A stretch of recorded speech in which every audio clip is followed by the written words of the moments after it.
Um, Sarah, do you want to? Oh, we are recording. Perfect. I just started. Incredible. I can start us off with announcements, but Emily, Sarah, of course, feel free to hop in. So everybody, we are officially in recruiting season. We are, yeah, like I said, officially in recruiting season. The new facilitator application is live on UNG Careers. And so you can send your students to ung.edu/si and then send them to our Become a Facilitator page. But if they have any questions that you can answer, obviously help them as much as you can. But if they have any questions, feel free to also send them to Sarah. I know Sarah's already started meeting with some potential new facilitators. But yeah, so we're really excited about that. Recruit. I've been doing some observations and I've seen people in pretty much every session I've been that could be facilitators. So encourage your students to apply to be a facilitator. So then our next reminder is our reschedule policy. So just be sure that you're submitting that reschedule request form on UNG Connect. Big thing here is at least a week in advance. Currently, Sarah is the one who takes care of all of our reschedules. She will look at those, but that's not like an everyday task for Sarah. So if you are submitting it, we understand things come up. So if you are submitting it less than a week in advance, go ahead, send her an email just to let her know. But another big thing is to never hold a reschedule unless you have gotten that approval.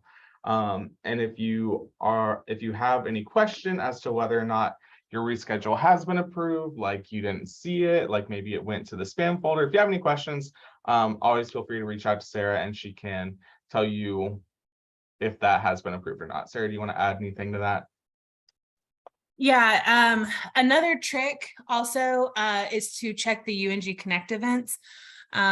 Before I approve or deny, before I do anything with reschedules, as far as communicating with facilitators, I will always create the event in UNG Connect. So if you ever have questions about what your events are or what you should be holding during the week, check UNG Connect. If you think that there's an issue, there's a problem with one of your events, reach out to me.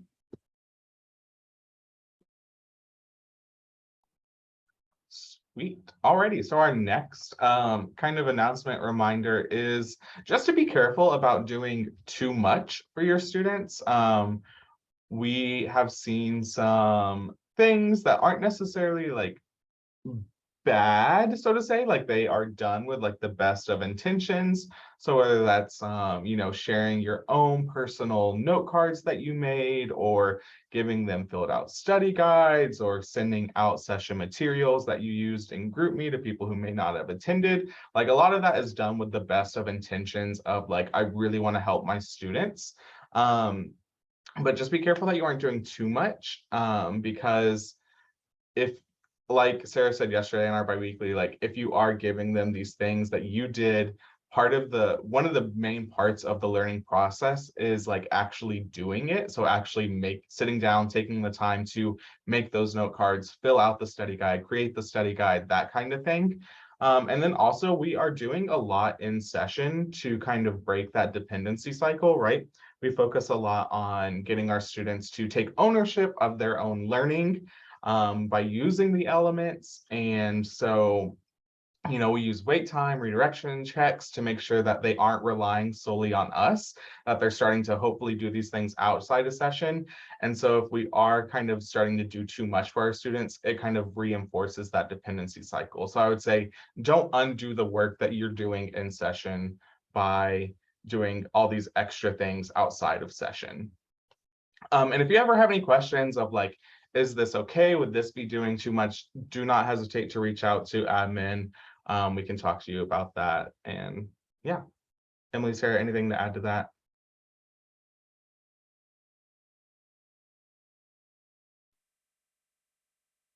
Okay, Sarah's looking. Okay. All right. And so then our next one is just to be sure to check the newsletter this week for our planning hours, days, times, and links. Based off our feedback, we've been holding these discipline-specific planning hours, but if you would like to be a part of that and your discipline planning hour time is not convenient for you, or you can't go to it, like you have class, something like that, but another planning time works for you, definitely still join that. And so that's why we're going to be including the days, times, links in the newsletter, so that if you are interested in joining joining a different disciplines planning hour, you're welcome to do that. There's always going to be a mentor in each of those groups, and so they can kind of, if like your psychology and you join a math planning hour and there's a bunch of math people in there, like the math people can be working together and the mentor can kind of put you and themselves into a breakout room so that you can kind of work together one-on-one, not necessarily talking about math, bounce some ideas off of each other. Yeah, so be sure to just check the newsletter for those links, days, times, and to participate in those planning hours. They are great. They're a great resource, and yeah, we've had a lot of people ask for them, so we're excited to be offering those. And then our upcoming events and deadlines, we have our leadership talk and hours due next Friday. So be sure to come on out to that and be sure to get your hours logs in. Everybody loves getting paid. That's always good. And then we just wanted to go ahead, for those who are planning on returning, to go ahead and put this date on your calendar. January 6th, I believe that's the Friday before classes start. So just go ahead and reserve that day for training. Go ahead, reserve the full day, 8 to 5:30, 6, whatever that looks like for you, like the full day for training purposes. And we're just going to go ahead and say right now, go ahead and reserve Saturday as a contingency date as well. We are trying to figure out some last minute things, but we're hoping to give everyone the weekend before classes as a time off. So we're trying our best not to have any training on Saturday, but like I said, we're still trying to figure a few things out. So go ahead and reserve Saturday as like that backup date if we can't make Friday work. But just go ahead, reserve those dates. Go ahead, if you have another job, ask off for work now. But if you have any conflicts that you know of, go ahead and start communicating that with admin now, just so we can start working around those and hopefully making it to where you can attend that day. So yeah, that's pretty much all of our announcements and upcoming events and deadlines. But we do have our October birthdays. We have Hannah, Lauren, Michaela, Edward, and Aaron. So happy birthday to all of our October birthdays. Yeah, and so then just remember, for our 8 a.m. before we get started with our actual biweekly, it is expected for cameras to be on, that active participation, mics, chat. We are going to be doing some fun stuff, a fun activity. I think it's fun later, and some breakout rooms. So yeah, just be ready for that. Be sure to be taking notes, get your notes out from previous biweeklies. Yeah. Any other housekeeping, Emily, Sarah? All righty, then I'm gonna, I think, turn it over to Sarah.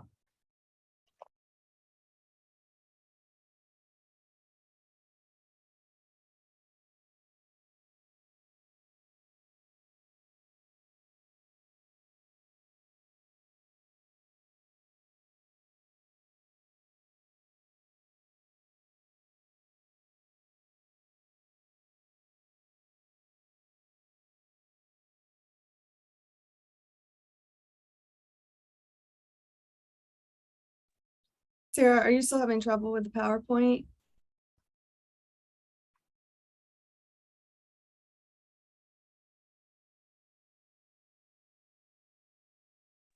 I'm having trouble this morning, period. Let's be honest. Well, while Sarah's getting ready, can anybody tell me any of the previous 7 habits that we have already covered? Let's start with habit number 1. What's habit number 1?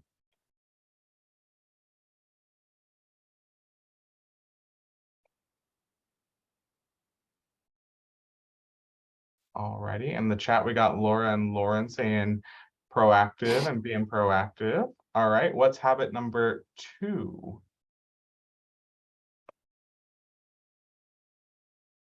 Charity, Jackie in the chat, begin with the end in mind.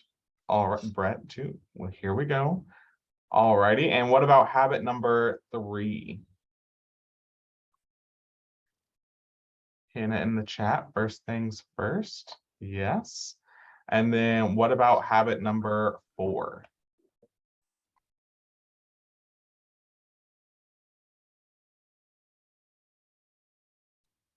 Yes, think win-win. And so we're going to get through habits 5, 6, and 7 today.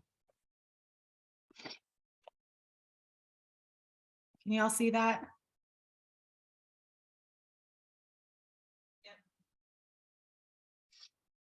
All right, so we have covered the first 4 habits. Remember, the first 3 are all about self-mastery. The second 3 are about teamwork. So we've already covered think, win, win, and now we're going to move into seek first to understand, then be understood, and then finishing off with synergize, and then sharpen the saw, which is more about sharpening the saw is kind of related to all of the previous 6 habits. So we'll get into that. All right. So seek first to understand, then be understood.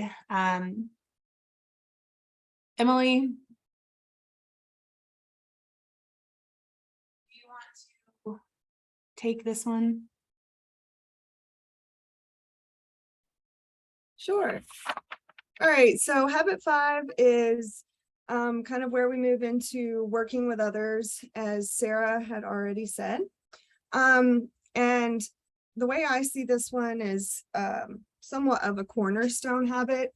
I think it kind of flows up and down. And I think it's really, really important when you are working interdependently in life, just in general. This is a habit that can help you in your personal relationships, not just when we're talking about like team leadership, for example, or the things that you do in the work as an SI leader. So can anybody kind of just start out by giving us in their own words even, or you can always use your resources. Tell us what empathetic listening means to you, or what you think it is. Yes, Erica. Sorry, I had to make sure I unmuted myself. Can y'all hear me? Yes. Okay, cool. So when I read those words, I think of understanding the situation, understanding someone's emotions and feelings regarding that, and then for you to communicate back your feelings and emotions and understandings on that.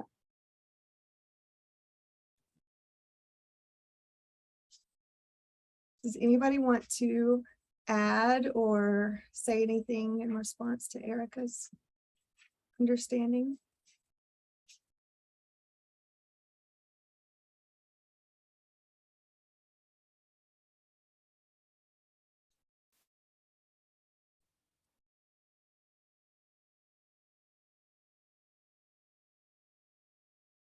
What does it feel like when someone listens empathetically, in your opinion? Someone else, give me a quick feeling to what it's like to be on the receiving end.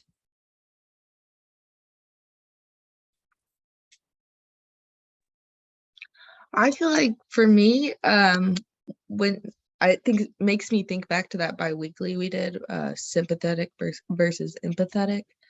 And it's like when someone's empathetic or using empathetic listening, they're like really hearing you. And they're not just kind of like, oh, how are you? Oh, I'm good. You know, it's more like they're trying to understand, they're listening, active listening, versus just kind of dishing out answers to make people feel better. Like, oh, I'm so sorry. That must be so hard. You know, so that's what I think of, just active listening and being intentional. And yeah, you feel way more heard when someone's empathetic listening versus sympathetic listening. Awesome. All right, and I love some of the words too, going back to Erica's response. I heard the word emotions, feelings. Hannah said, you know, feeling really heard, seen. Somebody wrote understood, feeling valued, and then supported. So I think those are all really good descriptions of empathetic listening. It makes a difference because, like Hannah said, like when you're just like, you get some response that doesn't feel genuine, or like that they're making it about them, or you know, this response that Brene Brown talks about, like someone saying, oh wow, that must be really hard, but at least this didn't happen. That is not an empathetic response, because then it becomes about us, and it diminishes that person's either life experience or situation that they might find themselves in, that they're trying to share with you. And the ways that we do this, again, our PowerPoint says one size does not fit all. There are some techniques, and there are some skills that we can learn to become more empathetic, especially if that's not a strength that you feel like you have. But the important thing here is that when we are communicating, that we present our ideas clearly, and that helps the empathetic listening process. So one really important thing to note about empathetic listening is that it takes time. It takes patience. So I'm curious if anyone can think of ways that we do that in SI. What facilitation skills might we use to really take our time and be patient with our students in that learning process?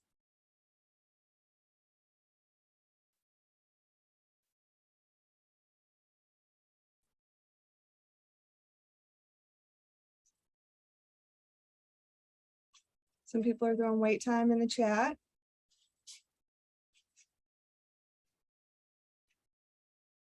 Anything else?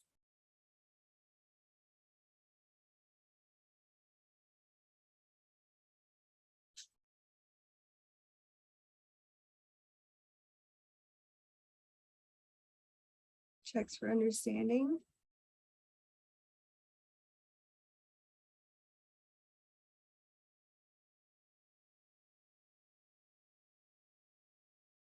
All right. Well, if this was more of a review, I would certainly be trying to kind of probe and get you all to talk about these a little bit more, but certainly wait time and checks for understanding, our redirect, all of our elements actually do this. And so you're actually practicing this if you're really being intentional about those elements. You're practicing this on a daily basis as an SI leader. Because when we are listening just to respond, and we're the one kind of always stepping in and making that response, especially in our group learning, then we are taking that opportunity to maybe someone else might hear something different than we do. But when we are in a leadership position, when we step up and we say something right away, then that kind of trumps everything that might also have been said if we wouldn't have given that wait time or that opportunity for students to kind of process it. Think about the perspective of whoever might be speaking. It gives us time to do the same, to read between the lines, to look at the body language, all of those different things, because so much of communication is not about the verbal and what we're hearing. It's about the other things. And we can talk about that a little bit more, but yeah, it's about also being able to reflect kind of that feeling. Madison put in, trying to put yourself in their shoes. And even though that's like almost, it's absolutely impossible to truly walk in someone's shoes, because we are people, and we are made up of 1,000 moments in life and genetics and all of these experiences. we can at least try to feel with them and get to a place of understanding to see the other person's perspective before we jump in and share our own. All right, Sarah, we can move on. All right, so this quote I think kind of speaks to something we've many of us have heard throughout our life, which is we've got two ears for listening, one mouth for speaking. So we should be doing double the listening as we do the speaking. And so, like I said a minute ago, much of our communication is not about the words. The majority is about the other. So body language, are maybe some of our other responses, that sort of thing. So in society, it does vary across cultures, but we often learn to listen autobiographically. So this is, we're in our point of view. We all have our own point of view. We all have our own perspectives that we're coming from.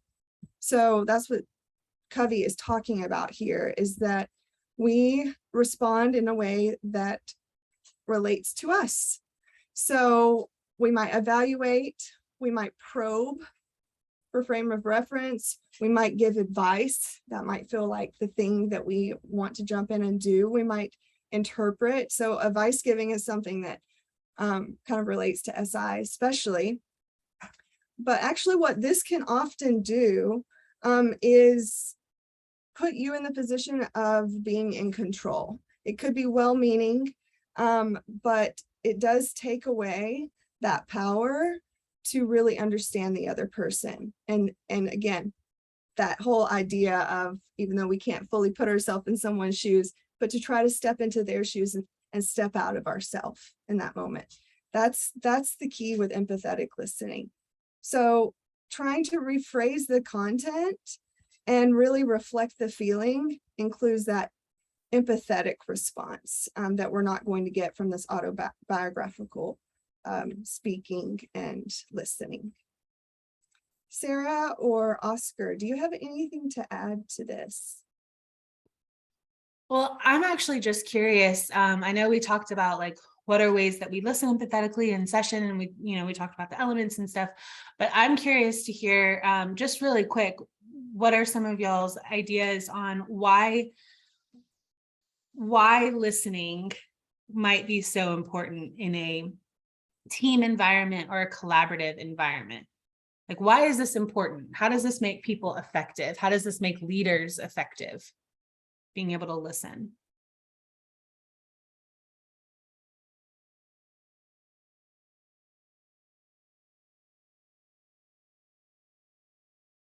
Can't collaborate if you don't listen to others. Okay. People often won't want to follow, or maybe they might even lose respect for you if they feel like you're not someone that hears them out and listens to them. Otherwise, there's just no point. You're leading them into the darkness if you're not getting a solid, empathetic, like listening, active listening across between your leaders and your followers.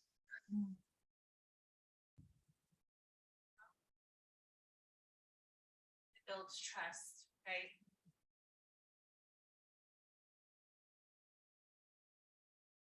So everyone feels like they're part of the team, so you don't miss ideas. Heard and valued.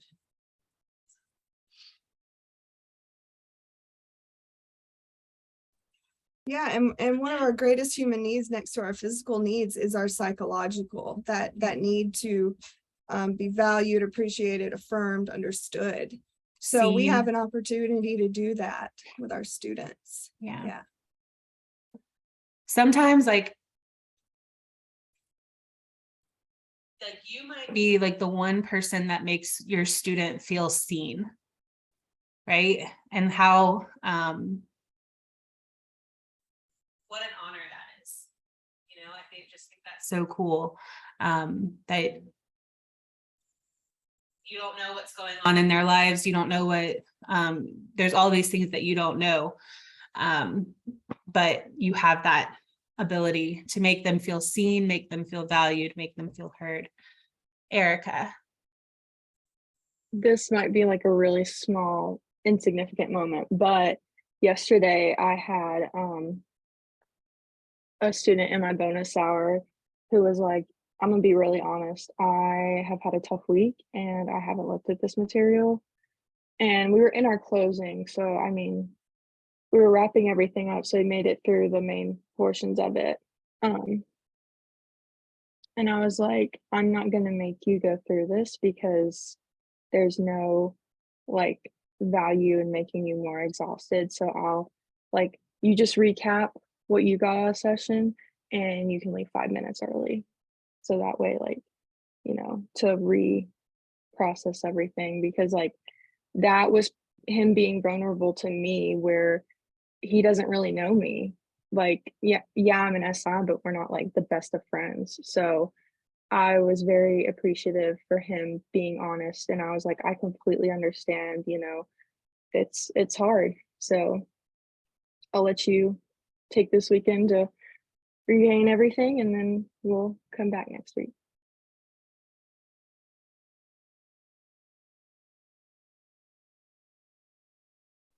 I love that he was like willing to share that with you, um, and Yeah. willing to admit that, because that can be scary for students. And I love too that you were like, I'm just opening this space for you. You didn't feel a need Yeah. to like probe and see like what was going on or try to come up with a Mhm. solution. And sometimes the best and the most empathetic response is not with words, it's just holding that space. So that's very important. Yeah. All right, I know we need to move on. We sake can of talk about this time. stuff. Yeah. Go We ahead. could talk about this for hours, but for sake of time, Oscar, we're throwing it to Yeah. you. So we're gonna get some practice with some empathetic listening by playing a game called Babel, and you'll also get to know some people on the team. Answer some questions you probably haven't heard them answer before. So what's gonna happen is we're gonna get into breakout groups. There's gonna be 2 people in the main room and just kind of figure out whose name comes first alphabetically. Whoever's name comes first alphabetically, you're going to be the talker first, and the other person will be the listener. So there's 2 roles in this, and the talker and the listener, right? And so what's going to happen is the talker, I'm going to send a chat prompt to everybody, like all the breakout rooms, and the talker, your job is to talk about that question for 1 minute. So your goal is to just keep talking for that entire minute. Even if you run out of things to say, your goal is to just, as the name of the game would suggest, babble on. Just keep babbling about whatever that question is for the entire minute. After that minute is up, I'm going to send another chat saying switch. So if you were just the listener, you're now the talker. If you're just the talker, now you're the listener. And so we'll do kind of like 2 rounds, so to say, of it. So you'll be the talker twice and the listener twice. But so we'll do like the first round, and then so you'll switch. And then for the next kind of like set of questions, you'll stay the same, if that makes sense. So it'll be like you'll talk, if you're talker first, you'll talk, then you'll listen, and then you'll listen, and then you'll talk. So if you start off as the listener, you'll listen, talk, listen. Oscar, do we want to go ahead and so that there's not like, for sake of time, say that the person with whose last name comes first in the alphabet is partner 1. So you'll be the talker first, Sure. and then the other one will be the listener first. Sure. That way there's no confusion. Yep. All righty. So I am gonna go ahead. Sarah, did you get Emily, did y'all get my message in Teams? Yes. Perfect. All right. So I'm gonna go ahead, open up the breakout rooms, and then I will send our first prompt in just a moment.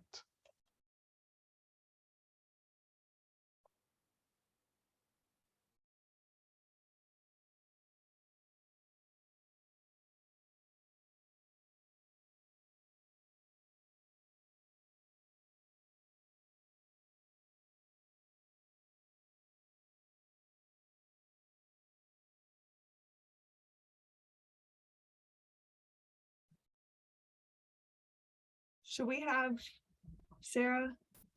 Two Uh, people?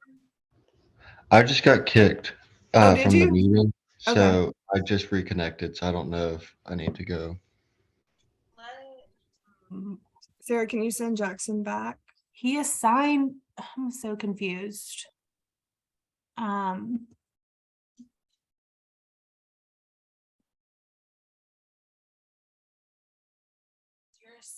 You're already assigned to room 3. I don't know how to like.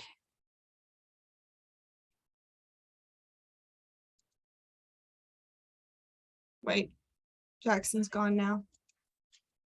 Maybe Jackson figured it There out. we go. I got it. I just had to move him around a few times. All right. Guys. Okay, so Sarah and I will not be listening. We're gonna let y'all do this. So it's Brett and Madison in this main room, it looks like. Okay, so y'all, okay, Oscar is going to be the one keeping time, so he'll tell y'all when to switch. But you might want to look at your clock and do just 1 minute each, and keep your own time. So again, whoever. Okay, yeah, we're a minute behind, so y'all start. First person goes now. What was the I think question? I think it was like, what is your favorite shoe? What is your favorite shoe? Sorry, yeah. And then I forgot who she said goes first. Was it the first letter of your last name? Brett can go first. Sorry, I should have Okay. said that before later. Okay, Brett first. What's your favorite shoe? Okay, my favorite shoe is probably my cowboy boots because they are super comfortable and practical and they are awesome. And I'm from middle of nowhere, South Carolina, and everybody wears them. And they're steel-toed and waterproof and snake-proof. And yeah, they're awesome. And that was only 30 seconds. Okay, crap. Since y'all are running behind, go ahead and switch anyway. All right. Okay. My favorite shoes are probably my Lululemon tennis shoes because they're the most comfortable ones that I own. Plus they look really good, but like I have a lot of feet pain and joint pain, and those shoes are really good for it. And it matches a lot of my outfits because they're gray. And then on the back they're silver, and I have a lot of silver jewelry, and it just goes really well. And I walk to campus, so whenever I wear the shoes, my feet are like very breathable. I just feel like I have a bounce in my step, and they're really nice. Plus I wear some Lulu stuff too. So, okay, here's our next question. If you just, your question is, where's your place to be?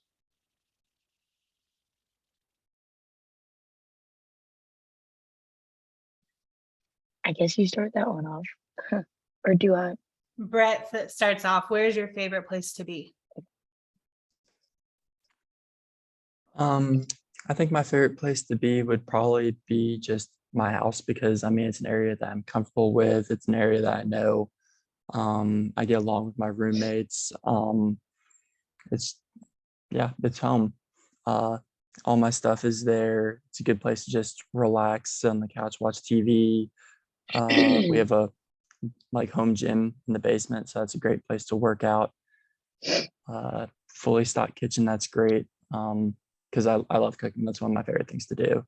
So I cook a lot at that house for my roommates. Yeah, it's close to campus. It's about 10-ish minutes away. So easy drive to make it to campus for classes and SI meetings. And yeah.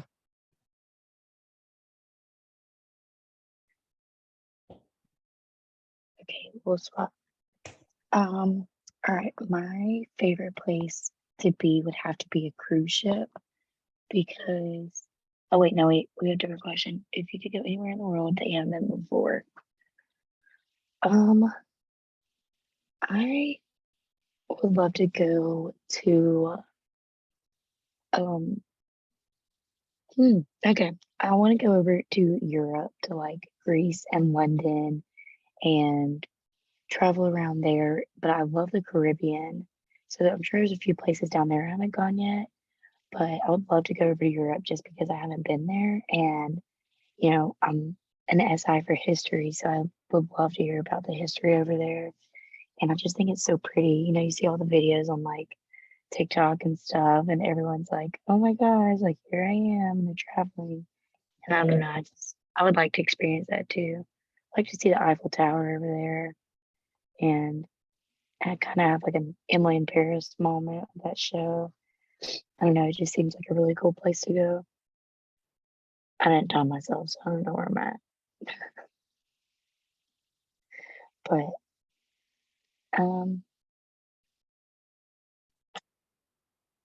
yeah, I guess also anywhere in the Caribbean that I haven't been, I would like to go there just because it's so pretty down there. And I like the weather.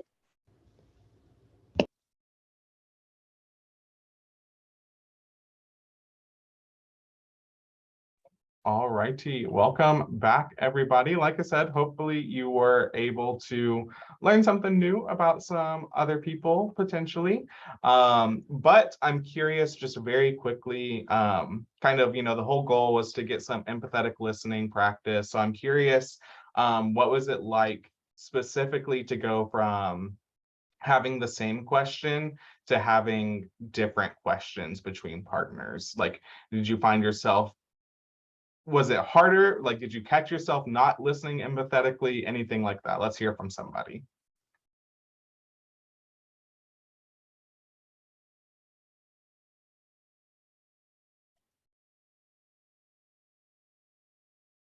Valerie. I think sometimes I found myself like thinking about what my answer was going to be while I was like listening to the other person instead of actually just being present and listening. And I think that's something that I do normal conversation too, not just like during a game. And I have to be like aware of it to like actually just listen and not start thinking about what I'm going to say next. So that's one thing I noticed. Definitely. It goes back to like that autobiographical listening, like we kind of are making that judgment call.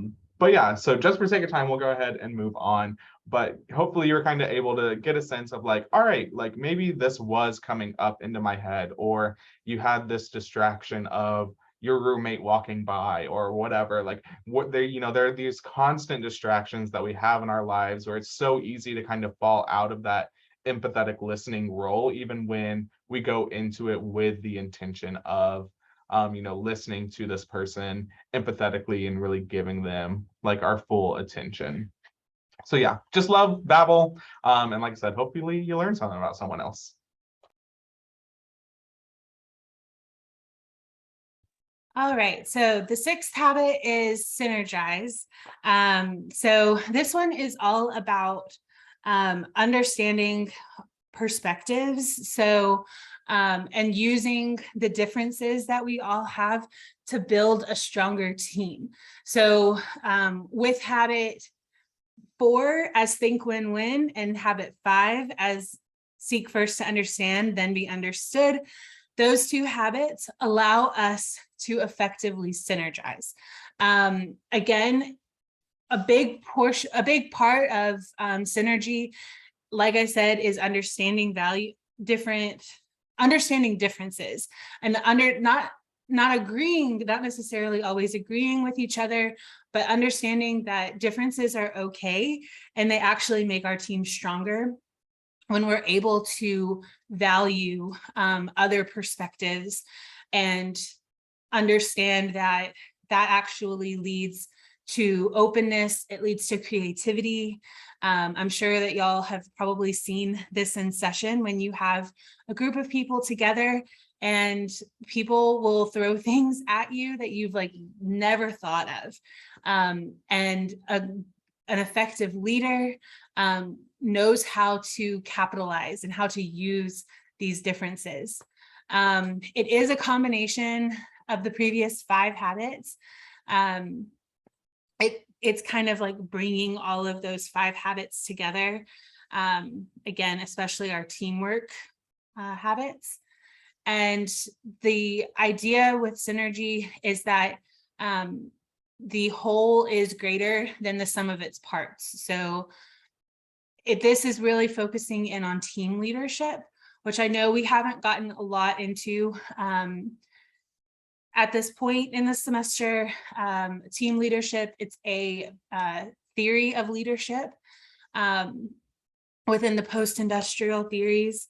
And we haven't really talked about it. We haven't dived into it, but y'all actually get to see it a lot because SI is very much a team leadership environment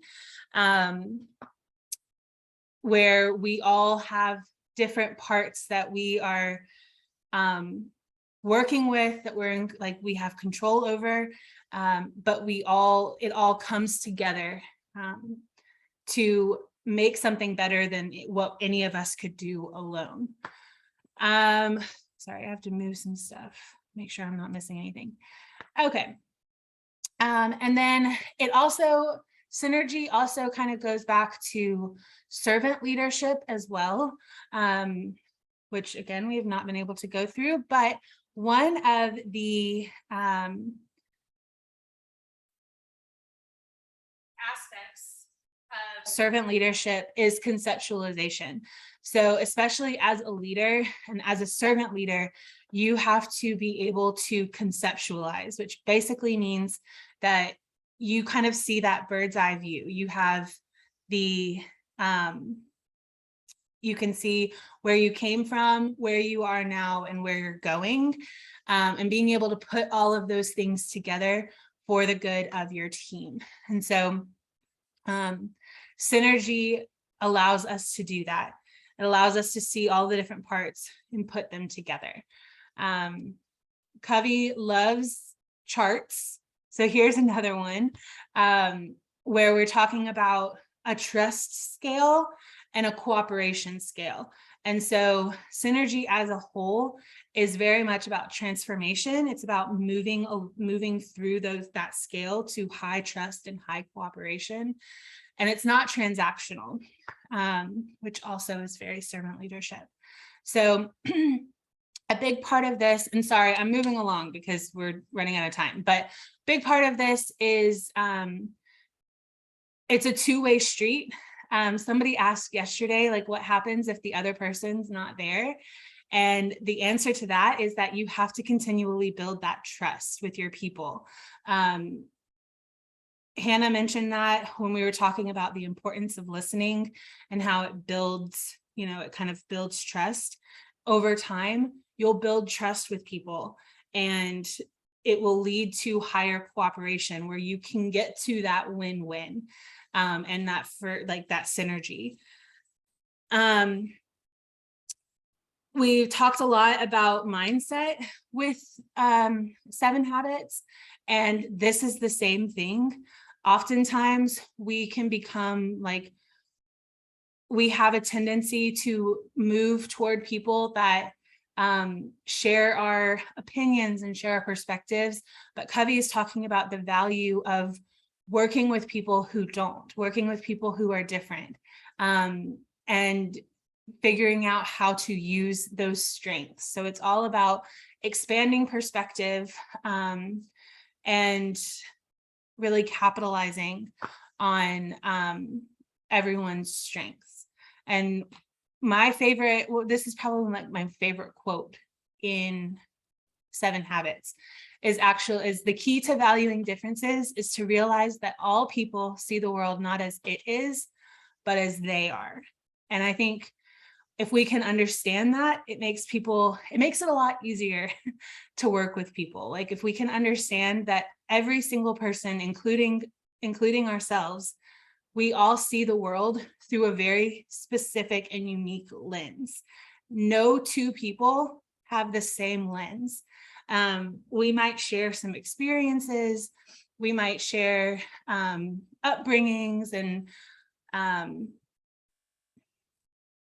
education and all of these things, but we all have different experiences that add to our lenses, and everybody has those. So when you're working with people, being able to realize that like they're seeing things through a very unique lens, they see the world differently than you do. And they're just responding to how they see the world, right? Just like you respond to how you see the world. And when you can realize that we're all just kind of doing that, and that there's stories there that have colored their lenses, right? It makes it easier to value those differences. You might not agree with them, you might never agree with them, but they still hold value, and they're still important, especially in a team environment. So that's synergy. And then for sake of time, we are going to move on real quick. Oscar, sharpen the saw. Yes, so just very quickly, last habit, sharpen the saw. It's really all about self-care. So really just kind of taking that time to really focus in and develop yourself, and just kind of checking in on kind of like is like these different areas. So physically, mentally, emotionally, / socially, and spiritually, especially. But I always kind of think of it as like, you own this plot of land, you got a bunch of trees in there that you got to cut down, like boo deforestation, but you got to cut them down so that you can build like this thing that you're really passionate about and that like will be better for the world, right? And you got your saw, and you just go start going to town on these trees, sawing, cutting down trees.